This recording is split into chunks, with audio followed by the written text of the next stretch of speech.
Hello amma එන්න මේ පැත්තට පොඩ්ඩක් සිග්නල් නැහැ.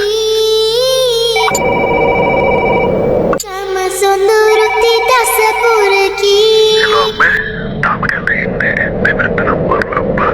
හරි මට ගෙදර එන්න.